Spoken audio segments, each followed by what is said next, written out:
So total 12 years completed finally. So we are achieved. So చిన్న finally మనం కోరుకున్న moment వచ్చేసింది. ఫస్ట్ స్టార్ట్ అయింది అయితే నాదే డెఫినెట్ గా. తర్వాత కొన్ని డేస్ తర్వాత అటు సైడ్ నుంచి స్టార్ట్ అయింది.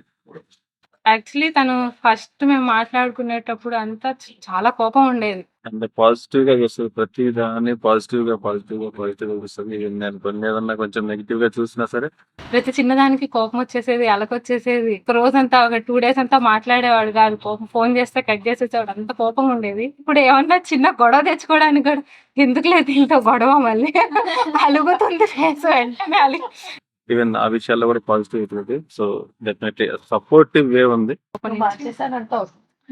మారిపోవాల్సి వచ్చింది నా కోసం. ఆ అమ్మాయిలో వచ్చిన మార్పు ఏది అని అనుకో, కొంచెం అంత ముందు మరీ హాఫ్ బ్రెయిన్ లా ఉండేది, ఇప్పుడు కొంచెం బెటర్ గా ఉంది అంటాడు. ఇటు సైడ్ ఇబ్బంది లేకుండా ఫైనల్ గా ఇద్దరం అందరినీ ఒప్పించి చేసుకోవాలనుకున్నాం. ఇక మీదట కూడా ఇలాగే ఉన్నాం, గొడవలు పెడదాం కానీ మళ్ళీ వెంటనే కలిసిపోదాం. లైఫ్ లాంగ్ నన్ను భరించాల్సిందే, తప్పదు. నీ కోపాన్ని నేను భరిస్తాను, నా పిచ్చితనాన్ని నువ్వు భరించు. ఇలాగే హ్యాపీగా ఉన్నా. డెసిషన్ హాట్ గా తీసుకునేంత ప్రాబ్లమేటిక్ గొడవలు అయితే ఎప్పుడు రాలేదు. సో చిన్న చిన్నవి ఏమన్నా వచ్చినా కామన్. ఎటువంటి స్ట్రగుల్స్ లేకుండా హ్యాపీగా లైఫ్ లీడ్ చేద్దాం. ఇంకా నువ్వు నన్ను భరించాల్సిందే, నేను నిన్ను భరించాల్సిందే, తప్పదు. సో సేమ్ అలానే కంటిన్యూ అవ్వాలని నెక్స్ట్ కూడా ఇంక అలాంటి పెద్ద ప్రాబ్లమ్స్ ఏం లేకుండా హ్యాపీగా ఉండాలని ఎక్స్పెక్ట్ చేస్తాను. ఒకటైతే చెప్పగలను చిన్న, నేను మా అత్తతో ఎంత హ్యాపీగా ఉన్నానో, తను నన్ను ఎంత బాగా అయితే చూసుకుందో, నువ్వు కూడా నన్ను అంతే బాగా చూసుకుంటా అన్నా.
దోచిందే ఈ జంట కలలకే నిజములా సాగి సాగిందే దారంతా చెలిమికే రుజువులా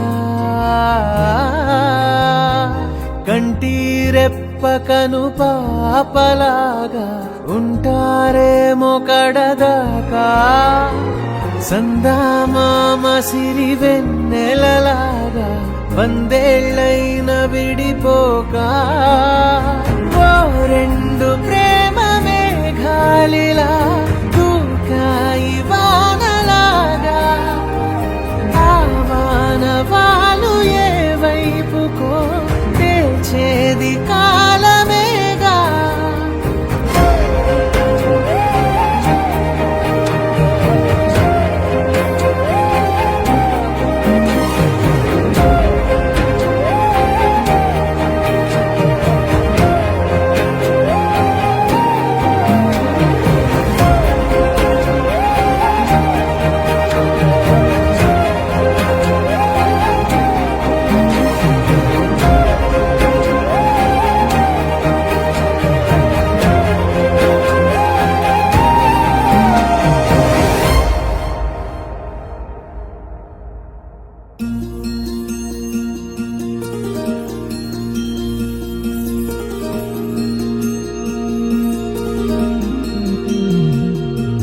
మనసులోనే నిలిచిపోకే మై మరపుల మధురిమా పెదవి దాటి వెలికి రాక బెదురెందుకే హృదయమా మనసులోనే నిలిచిపోకే మై మరపుల మధురిమా